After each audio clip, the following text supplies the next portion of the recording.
যে কোনো ব্যবসা শুরু করার আগে সর্বপ্রথম আপনাকে ব্যবসার পণ্য নির্ধারণ করতে হবে, কোন পণ্যের উপর আপনি ব্যবসা করতে চাচ্ছেন। যেমন খাদ্য, বস্ত্র, বাসস্থান, শিক্ষা, চিকিৎসা, এই 5টা সাবজেক্টের উপর যদি আপনি আপনার ব্যবসা শুরু করেন তাহলে আজীবন চলবে, কিয়ামত পর্যন্ত চলবে, কখনো বন্ধ হওয়ার চিন্তা আপনাকে করতে হবে না। আমরা যদি খাদ্য রিলেটেড ব্যবসা করতে চাই, 5টি আইডিয়া দিব, প্রত্যেকটাই খাদ্য রিলেটেড হবে।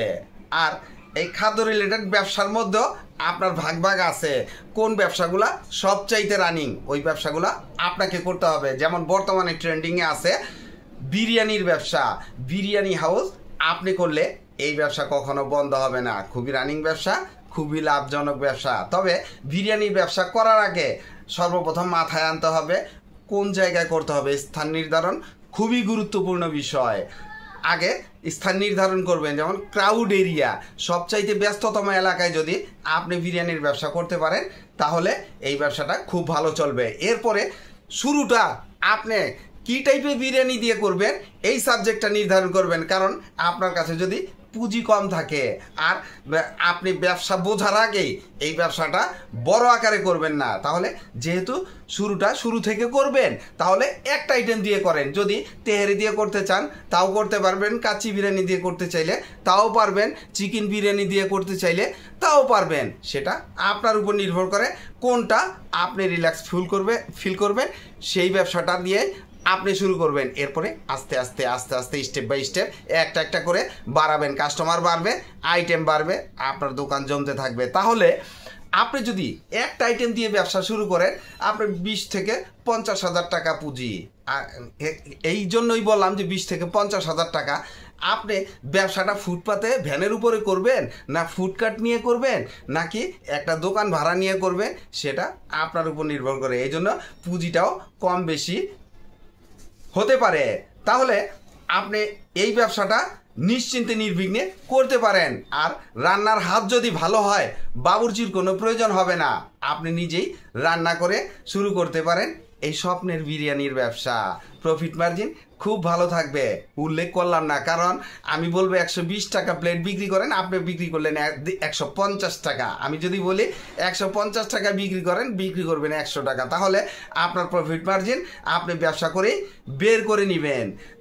নুডলস এবং পাস্তা তৈরির ব্যবসা, নুডলস এবং পাস্তা তৈরি করে আপনি রাস্তায় বসে সেল করতে পারেন, অথবা একটি ফুডকার্ট নিয়ে সেল করতে পারেন, অথবা একটি দোকান ঘর ভাড়া নিয়ে সেখানেও আপনি সেল করতে পারবেন। কিভাবে সেল করবেন সেটা আপনার পুঁজির উপর নির্ভর করবে, আপনার কাছে পুঁজি কত আছে। তাহলে আপনি যদি এই ব্যবসাটা করতে চান প্রথমেই চিন্তা করবেন পাবলিককে ভালো খাওয়াবো, তেল কম, ভাজা মচমচা, লাভ একটু কম করব, বিক্রি করব বেশি, কাস্টমারকে খাওয়াবো ভালো। তাহলে দেখবেন যে লাইন দিয়ে আপনার দোকানে কাস্টমার এসে এই নুডলস বা পাস্তা খেয়ে যাবে। নুডলস এবং পাস্তার ব্যবসাটা খুবই সহজ, রান্না করা খুবই সহজ। আমি অনেক জায়গায় রাস্তাঘাটে নুডলস ট্রাই করে দেখেছি, খাবারের মান খুব একটা ভালো না, সামান্য একটু হলুদ দিয়ে তেল দিয়ে মেখেই রান্না করে ফেলে। আসলে এর মধ্যে যদি 2-1টা সবজির উপকরণ দেওয়া যায় বা 2-1টা মশলা দেওয়া যায় এই নুডলসের স্বাদ অনেক গুণ বেড়ে যায়, কিন্তু তারা এগুলা খরচ করতে চায় না। আর যারা এগুলা করে বিক্রি করে বা এই টাইপের মশলা একটু ভালো, খাবারের মান একটু ভালো করে, তাদেরটা ঠিকই লাইন দিয়ে পাবলিক খেতে বসে। তাহলে খাবারের মান থাকবে ভালো আর লাভ হবে কম, সেল হবে বেশি, দেখবেন যে আপনি ভাইরাল হয়ে গেছেন। তারপরে আপনি যখন ব্যবসাটা শুরু করবেন কাস্টমারের ক্যাটাগরি আপনি বুঝে যাবেন, আপনি যেখানে ব্যবসা করবেন ওই জায়গায় কোন ক্যাটাগরির কাস্টমারগুলা বেশি খেতে আসে ওই টাইপের মালগুলা আপনি সার্ভ করবেন। সাথে আপনি একটু স্যুপ টুপ রাখলেন, দেখলেন যে আপনার বেচাকিনি কিন্তু অনেক ভালো হয়ে যাবে।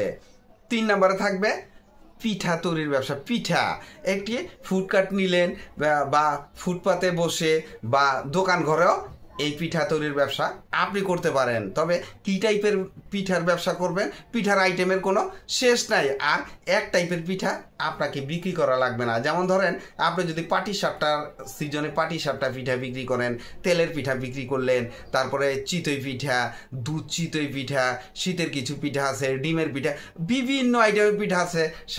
সাথে যদি আপনি রোল, সিঙ্গারা, সমুচা এই জাতীয় কিছু রাখতে পারেন অনেক ভালো হয়। তাহলে এই পিঠার ব্যবসাটা আপনি ফুটপাতে দাঁড়িয়ে একটা ফুটকাটে বা একটি দোকান ঘর ভাড়া নিয়েও শুরু করে দিতে পারেন। পুঁজি কিন্তু অনেক কম লাগবে। ওই যে বললাম যে কয়টা আইটেম আপনি করবেন, এই পিঠার আইটেম কয়টা দিয়ে শুরু করবেন আর কিভাবে শুরু করবেন সেটা আপনার উপর ডিপেন্ড করে। আর পুঁজিটাও ওই জায়গায় ডিপেন্ড করবে। কারণ আপনি যদি ফুটপাতে শুরু করেন তাহলে পুঁজি একরকম লাগবে, আর যদি আপনার ফুডকার্ট নিয়ে শুরু করেন তাহলে পুঁজি আরেক রকম লাগবে। দোকান ভাড়া নিয়ে শুরু করলে দোকানের অ্যাডভান্স আছে, দোকান ভাড়া আছে, অনেক খরচাপাতি আছে, তাহলে পুঁজি কিন্তু অন্যরকম লাগবে। তবে আপনার এই নর্মালি শুরু করতে হলে আপনি যদি ফুডকার্ট নিয়ে করেন তাহলে 1 লাখ টাকা এনাফ, অনেক বেশি পুঁজি। সব আইটেম নিয়ে আপনি ব্যবসা করতে পারবেন, ব্যবসা খুব ভালো চলবে। বর্তমানে এই ব্যবসাগুলাই ট্রেন্ডিংয়ে আছে। এরপরে ফল কাটিং, ফ্রুটস কাটিং ব্যবসা। ফল বিভিন্ন আইটেমের, যেমন মৌসুমি ফল আছে, যেমন পেয়ারা আছে, তরমুজ আছে, আনারস আছে। এই টাইপের ফলগুলা আমি ইন্ডিয়াতে দেখেছি ওরা কি করে, যেমন ধরেন তরমুজ, পেয়ারা, পেঁপে, পাকা পেঁপে, আনারস, এগুলো সব একসাথে কেটে একটা প্লেটে সাজায়। ওই প্লেটের দাম নির্ধারণ করে 30 টাকা, 40 টাকা, 50 টাকা। আর আমাদের দেশে কিন্তু এগুলা আমার চোখে এখনও পড়েনি। কেউ হয়তো করতে পারে, তবে আপনি যদি শুরু করেন খুবই ভালো চলবে। যেমন 30 থেকে 60-70 টাকা বা ক্ষেত্র বিশেষে 100 টাকা আপনার লাভ রেখে আপনি দাম নির্ধারণ করবেন। আর এই ফ্রুট কাটিংয়ের ব্যবসাটা আমাদের দেশে যদি হয়েও থাকে, আমার চোখে হয়তো পড়েনি, কিন্তু একদম লিমিটেড। আপনি যদি শুরু করেন আমি গ্যারান্টি দিয়ে বলতে পারি এই ব্যবসাটা আপনার চলবেই, আর প্রফিট মার্জিন খুবই ভালো থাকবে। যেহেতু আপনি সিজনাল ফ্রুটসগুলো নিয়ে ব্যবসা করবেন, আনকমন 2-1টা দিলেও দাম হয়তো বেশি থাকবে। প্লেটটা 2 রকম করবেন, একটা কম দামি হয়তো 50 টাকা 60 টাকার মধ্যে রাখলেন, একটা 100 টাকার মধ্যে, যেগুলা দামি ফল দিবেন ওইটা 100 টাকার মধ্যে নির্ধারণ করলেন। আর এই ব্যবসাটা খুবই ভালো, আপনি নিশ্চিন্তে নির্বিঘ্নে এই ব্যবসাটা করতে পারেন, খুব সহজে করতে পারবেন। সর্বশেষ ব্যবসা হলো জুস বার।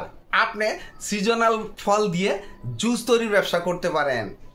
একটা ব্লেন্ডার মেশিন আর একটা সিলার মেশিন হলে আপনার এই জুস বারের ব্যবসা শুরু করে দিতে পারেন। আর জুস বারের ব্যবসা করতে হলে আপনাকে খুব বেশি পুঁজি ইনভেস্ট করতে হবে না, যদি আপনি ফুটপাতে করেন। আর যদি একটা দোকান নেন তাহলে দোকানের অ্যাডভান্স কত দিবেন সেটা আপনি জানেন।